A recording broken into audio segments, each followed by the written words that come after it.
The contributions of Rome are vast, and we must recognize that. But we also must recognize the fact that the Romans were masters at borrowing and adapting other people's contributions to their own needs. Their mythology, their religion is no different. The Roman mythology is going to be based off of Greek mythology. And now what I mean by based is that they're going to take the Greek mythology and they're just going to change and tweak a few things. For example, in Greece, the king of the gods is going to be called Zeus. In Rome, his name is Jupiter. He is still going to represent light, the sky, and have a thunderbolt. Hera will now be Juno, and she will be the queen of the gods. Apollo is the only lucky guy. He gets to change or keep his name, rather. He is going to be the god of healing. Now, Artemis is going to be the queen or goddess of fertility, and she is going to be renamed Diana. Athena, the goddess of wisdom and the patron goddess of Athens, will get a new name of Minerva.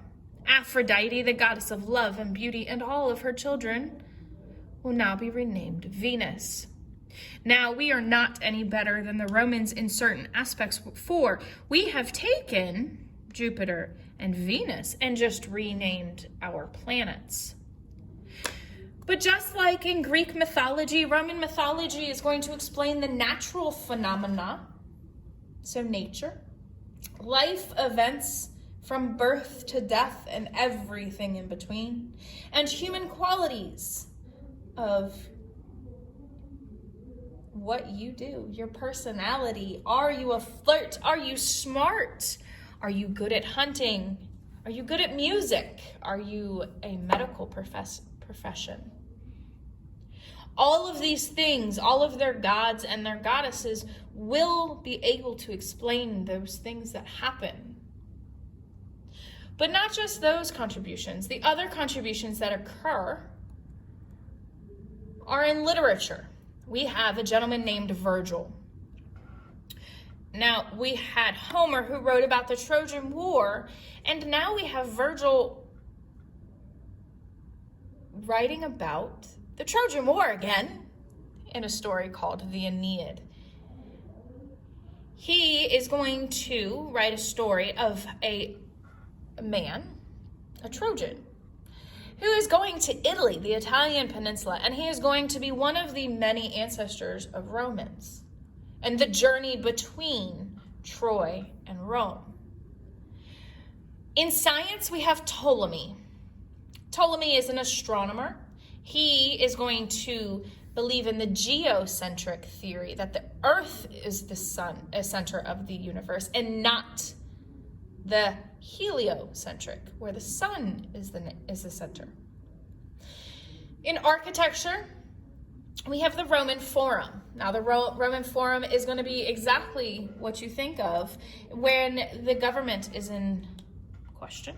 It's going to be the center of the city. This is where all the happenings are going to be taking place.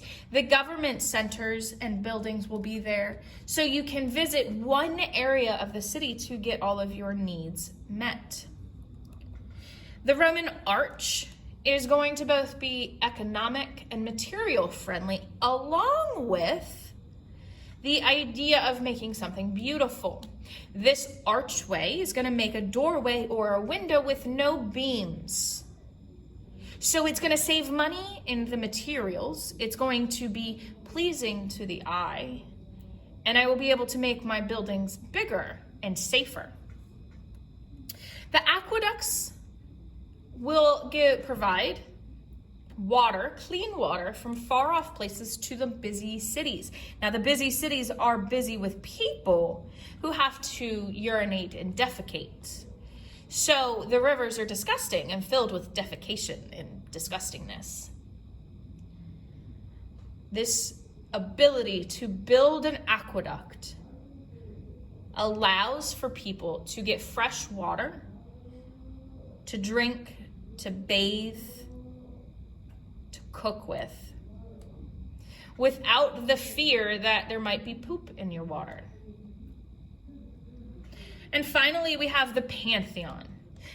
All Greek and Roman cities are going to have a temple, a church, if you want to use that word, that is built specifically for the gods. In Athens, we had the Parthenon. In Rome, we're going to have the Pantheon. We have to include all of the Roman gods so that nobody feels slighted.